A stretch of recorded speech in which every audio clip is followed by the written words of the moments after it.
I've been following the Michael Tait situation now for the last couple weeks, and as more information is coming to light about what the former DC Talk and Newsboys singer had done or allegedly done, I've also been following different responses by artists as well as by people who listen and church officials. What is my take on the whole thing? What should be done with the contemporary Christian music industry? I am hesitant to say that the entire thing needs to be completely brought down and start from scratch. We need to go the route of radical reform first. We need to just quit allowing artists to live double lives, enforce accountability, for the simple fact that unlike secular artists who are known for their scandalous behavior and in some cases flaunt it like a badge of honor or dishonor, depending on how you look at it, when a person proclaims to be a Christian, when a person proclaims to be a man or woman of God, they are automatically held to a much higher standard of behavior than the rest of society. Because even some of the most secular and ungodly people out there have some understanding that a Christian is supposed to act and behave a lot differently than the rest of the world. The music industry itself needs to get rid of this practice of shielding artists who live double lives. Just like churches need to quit shuffling ministers around from congregation to congregation when they are caught doing things that are inappropriate and a disservice to the gospel. Accountability has to be firm and it has to be steadfast. And no playing favorites. I don't care if it's an artist who is up and coming, an artist who doesn't get a lot of recognition, or if the artist is a major name in the business.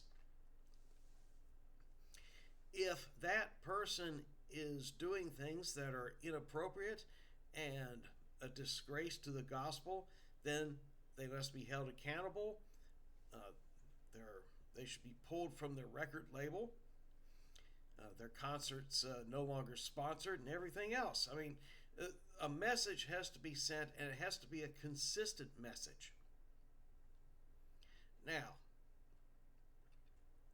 the question comes up, well, what happens if that's not successful? Well, then I will go with Plan B, and Plan B would be to completely dismantle the contemporary Christian music industry and start from scratch. I have seen in recent history there was a church organization out in California. They were once known as the Worldwide Church of God. They later became Grace Communion International. Their founder had some very over-the-top teachings after Herbert W. Armstrong died in 1986. His successor, Joseph W. Tkach, and others had many meetings and a complete overhaul of the church's organization and structure had to be done. The consensus was that the whole thing was broken. We had to dismantle the whole organization and start over. It may come to that. We don't know. To wrap this up, this also creates a dilemma, just like with any other musician or artist who has found themselves in scandal and has disgraced themselves, is the never-ending dilemma of separating the artist from the art. We know of musicians, I will not name names because of the negative publicity that was brought forth over the years by their actions, but while their music might still be entertaining and still be a part of our lives, it doesn't change the fact that the realization came that those artists were actually terrible people. It goes back to the saying, never meet your heroes. And that's very true in this case. Don't meet your heroes. You meet your heroes, you're going to end up being disappointed because when you find out they're just as human and vulnerable as you and probably have more dirt on them than you, then it just knocks everything down multiple pegs. So we've got a lot to take away from this. I mean, how's the music industry going to respond? How are listeners going to respond? How are churches going to respond?